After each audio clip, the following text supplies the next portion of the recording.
Yes, Yusuf അലിക്ക ബിസിനസ്സിൽ ലുലുമാളൊക്കെ നടത്തി സക്സസ്സിൽ നിൽക്കുന്ന ഒരു പേഴ്സൺ.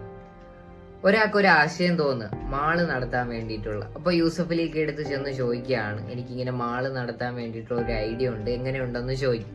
അപ്പോൾ യൂസഫ് അലിക്ക പറയും, പടച്ചവന്റെ അനുഗ്രഹത്തെ നന്നായിട്ട് പോകുന്നുണ്ട്, ധൈര്യമായിട്ട് സ്റ്റാർട്ട് ചെയ്തോളാൻ പറയും. ഇനി മാള് നടത്തി പൊട്ടി പാളീസായിട്ട് നിൽക്കുന്നവൻ്റെ അടുത്ത് ചെന്ന് ചോദിച്ചു കഴിഞ്ഞാൽ അവർ പറയും, ഏത് എണ്ണംകെട്ട സമയത്താണോ എന്തോ തുടങ്ങാൻ തോന്നിയത്, ഒരു ഗതിയും പരഗതിയും പിടിക്കത്തില്ല എന്ന് പറയും. ഡീമോട്ടിവേറ്റ് ചെയ്യും. അത് ബിസിനസ് എന്ന രീതിയിൽ മാത്രമല്ല, ഞാനിപ്പോൾ ഒരു എക്സാം എഴുതാൻ പോവാം, അത് ഞാൻ പഠിക്കാതെയാണ് എക്സാം എഴുതുന്നുണ്ടെങ്കിൽ എൻ്റെ അടുത്ത് ഒരാൾ ചോദിക്കും, എങ്ങനെ ഉണ്ടായിരുന്നു എക്സാം എന്ന്. ഞാൻ പറയും, ക്വസ്റ്റ്യൻ പേപ്പർ കണ്ടുപിടിച്ച് ഏത് കാലമാടനാണോ എന്തോന്ന് ചോദിക്കും, എന്ത് പാടായിരുന്നെന്ന് പറയും. അപ്പോൾ ഞാൻ പഠിച്ചിട്ടാണ് ആ ക്വസ്റ്റ്യൻ പേപ്പർ അറ്റൻഡ് ചെയ്യുന്നുണ്ടെങ്കിൽ എൻ്റെ അടുത്ത് ചോദിക്കുന്ന സമയത്ത് ഞാൻ പറയും, നല്ല എക്സാം ആയിരുന്നു, എല്ലാ ക്വസ്റ്റ്യനും ആൻസർ ചെയ്യാൻ പറ്റി. ജയിച്ചവൻ എപ്പോഴും ജയിച്ചവൻ്റെ അഭിപ്രായമായിരിക്കും, തോറ്റവൻ എപ്പോഴും തോറ്റവൻ്റെ അഭിപ്രായം.